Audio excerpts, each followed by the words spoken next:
వ్రతం చెడ్డ ఫలితం దక్కలేదు. వైఎస్ఆర్ కాంగ్రెస్ పార్టీ నుండి బయటకు వచ్చినటువంటి ఇద్దరు ఎవరెవరైతే ఉన్నారో గంధి శ్రీనివాసు అట్లాగే అవంతి శ్రీనివాస్ ఇద్దరూ కూడా సీనులే.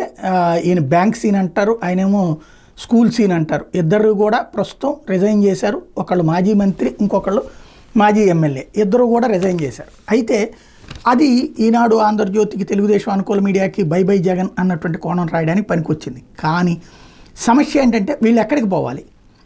తెలుగుదేశం పార్టీలోకి నో అని చెప్పేసేసి, ఎందుకు అవంతి శ్రీనివాస్ తెలుగుదేశంలో ఎక్స్పెక్ట్ చేస్తున్నాడని తెలిసి పెద్ద ఎత్తున బుద్ధ వెంకన్న రంగంలోకి వచ్చేసి తిట్టింది తిట్టకుండా తిట్టేశాడు.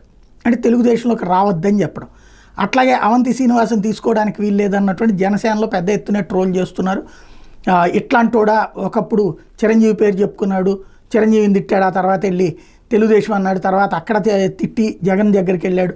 ఇట్లాంటోడు మళ్ళీ అవకాశవాదం కోసం మన దగ్గరకు వస్తే ఎట్లా రాణిస్తారు అన్నటువంటి కోణాన్ని జనసేన వాళ్ళు ప్రొజెక్ట్ చేస్తున్నారు. అందులో ఇంకొకటి, ఒకప్పుడు బ్యాంకుల్లో మోసాలంటూ అదే గంధి శ్రీనివాస్ మీద 2014 అప్పుడే తీవ్రస్థాయిలో విరుచుకుపడ్డటువంటి, 2019 అప్పుడే తీవ్రస్థాయిలో విరుచుకుపడ్డటువంటి పవన్ కళ్యాణ్ ఇప్పుడు ఆయన్ని ఎలా రాణిస్తాడు అన్నటువంటి కోణం. తద్వారా వాళ్ళ పట్ల వైసీపీ వాళ్ళు అయితే తిట్టుకుంటున్నారు తప్పించి తెలుగుదేశం వాళ్ళు వీళ్ళ పట్ల పాజిటివ్గా లేరు, జనసేన వాళ్ళు లేరు. అవంతి పట్ల సేమ్ గంధి శ్రీనివాస్ పట్ల అదే పరిస్థితి ఉంది.